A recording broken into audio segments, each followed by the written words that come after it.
پیامبر را در برآوردن حاجات و واسطه قرار میدادیم و آن کاری ما انجام میگرفت. اکنون که پیامبر نیست، الان دست به دامانی تویم.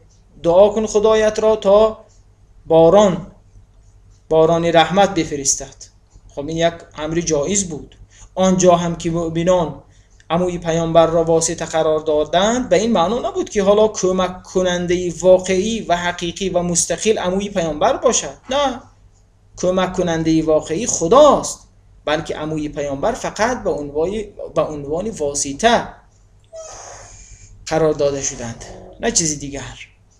حالا بحث دیگر هست که آیا حالا کسانی که اشکال میگیرند وقتی روبروی با چنین روایات میشوند میگویند نه، وسیله درست است اما در مورد زنده ها نه مرده ها. دلیلش هم این است که وقتی پیامبر در قید حیات نبودند، مؤمنان نرفتند سراغ فرض کنید قبر پیامبر، بلکه آمدند از کسی که زنده است که همون عموی پیامبر بود متوسل به اون شدند، دست به دامان اون شدند، می توانستند به قبر پیامبر برند، روح او را واسطه قرار بدهند. پاسخ این است که گذشته از اینکه ما روایاتی داریم که دال بر این است که بعضی از مؤمنان در زمان خود صحابه بعد از رحلت حضرت پیامبر صلوات الله و سلامه علیه و علی اهل بیته می آمدند حاجات خود را از قبر آن جناب سوال می کردند، واسطه قرار می دادند. به هیچ وجه به معنی شرک نیست این. حالا گذشته از این، از نظر عقلی نیست، ما باید بدانیم که هویت ما، چیستی ما، ماهیت ما با روح ماست، قوام ما روح ماست، نه با جسدی ما. از نظر اسلام مرده با زنده فرقش فقط در این است که شخص زنده هنگام حیات با این بدن میان ما هست، اما پس از مرگ از بین ما رفته، از میان ما رفته، از این بدن جدا شده، نه اینکه اصلا نیست و نابود شده، نه، بدن از این بدن مفارقت جدا شده و رفته به عالم برزخ. عالم برزخ هم به این معنا نیست که آیا مکانی باشد، نه، اون تصورش برای ما سخت است، ما نمیتونیم تصور کنیم، اما حضور دارد. روحی گرامی پیامبر بین ما حضور دارد، در این شکی نیست. نه تنها روح حضرت پیامبر، روح همه مردگان. این که در روایات است که شما شبهای جمعه برای گذشتگان خود تلاوت کنید، آیات بخوانید، چون روحشان حاضر می شوند، در هست در روایات. حالا انشاءالله اگر جایی مناسب بود من اون روایات رو نقل خواهم کرد. خلاصه ایاک نعبد و ایاک نستعین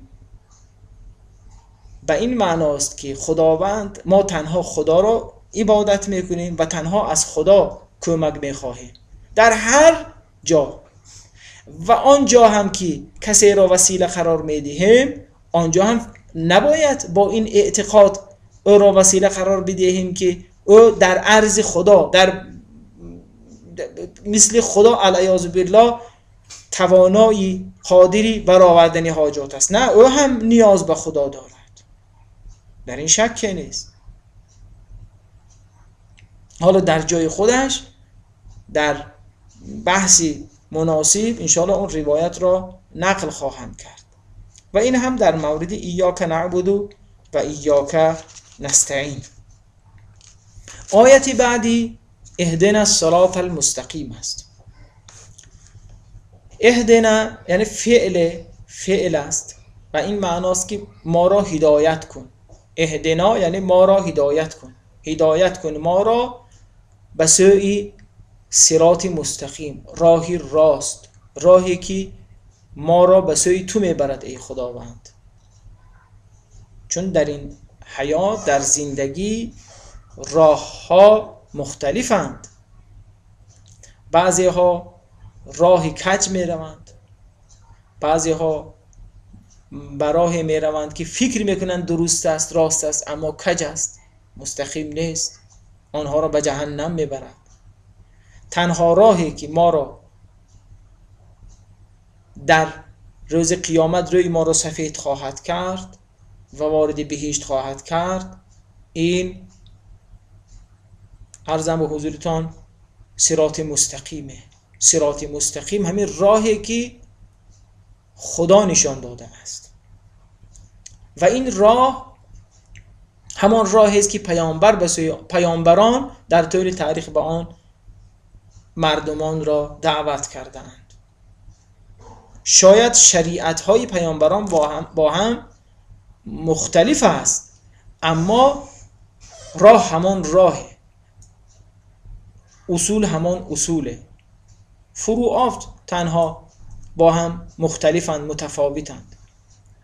راهی که مثلا حضرت ابراهیم علیه السلام به سوی آن مردم را میخواند، همان راهی است که پیامبر ما میخواند. راهی که حضرت عیسی مردمان را به سوی آن دعوت میکرد، همین راهی است که پیامبر ما دعوت میکند. راهی که حضرت موسی علیه السلام مردمان را به سویش میخواند، همین راه است، یعنی اسلام است. اسلام به معنای تسلیم بودن در برابر خداوند متعال، یعنی فرقی با هم نداشت در معارف الهی، اینکه خدا کیست و چه صفاتی دارد و اینکه فقط عبادتی اوست که ما را نجات میدهد در این دنیا، روی ما را سفید خواهد کرد. این صراط مستقیمه. آقا چه بسا شریعت ها با هم فرق کنند، یعنی با اقتضای مکان و زمان شریعت ها با هم فرق میکنند، اما ریشه این شریعت ها که همون اصوله، اینها یکند. در همه شریعت ها از آدم تا خاتم همه یک است، در توحید، نبوت و معاد. مرادم از توحید همون شناخت خداست و عبادت خداست. نبوت هم راهی است که پیامبران نشان میدهند. معاد هم هیچ پیامبری نداریم که ما از این سه اصل، یعنی در اطراف این سه اصل با هم اختلاف داشته باشند. همه یکند. شریعت ها فرقشان حالا انشاءالله بحثی مناسب که آمد از خواهم کرد، چرا شریعت ها با هم مختلف می شوند. بعد اون وقت در این آیت مصداقی صراط مستقیم هم گفته شده است. اهدنا الصراط المستقیم، ما را به راه راست هدایت کن. حالا راهی چی کسانه؟ صراط الذین انعمت علیهم غیر المغضوب علیهم ولا الضالین، راهی همان کسانی که خداوند به آنها نعمت داده ای، نه کسانی که بر آنها غضب کرده ای تو، و نه همچون کسانی که گمراه شده اند. بعضی از مفسرین با استناد به پاره از روایات گفتند که مراد از غیر المغضوب علیهم یهودند و منظور از ضالین نصارا هستند. یعنی راه مستقیم، صراط مستقیم نه راهی یهود است و نه راهی مسیحیت، بلکه راهی اسلام است. اما دقت در آیات دیگر و همچنین در کل قرآن نشان می‌دهد که یک نفر مسلمان هم میتواند مغضوب علیهم شود، یک مسلمان هم میتواند ضالین شود، گمراه شود. چون این نیست که حالا همه مسلمانان در راهی راستند و همه یهود در راهی نمیدونم مغضوب علیهم هستند و نصارا هم همچنین ضالین باشند. نه، چون این نیست. یه نفر مسلمان هم اگر عملی بد و ناپسنده انجام داد، خب مورد غضب خدا الهی قرار خواهد گرفت. یک نفر مسلمان هم اگر از راه قرآن منحرف شد، خب گمراه خواهد شد. اون روایات هم که مغضوب علیهم و ضالین را برای اینها مصداق تعیین میکند، یکی را یهود، یکی را عرضم حضورتان مسیحیت، با عنوان بعضی از مصادیق، نه همه اش. این بود بحث ما راجع به تفسیری سوره حمد. حالا در اطراف این سوره بحث ها زیاد شده اند.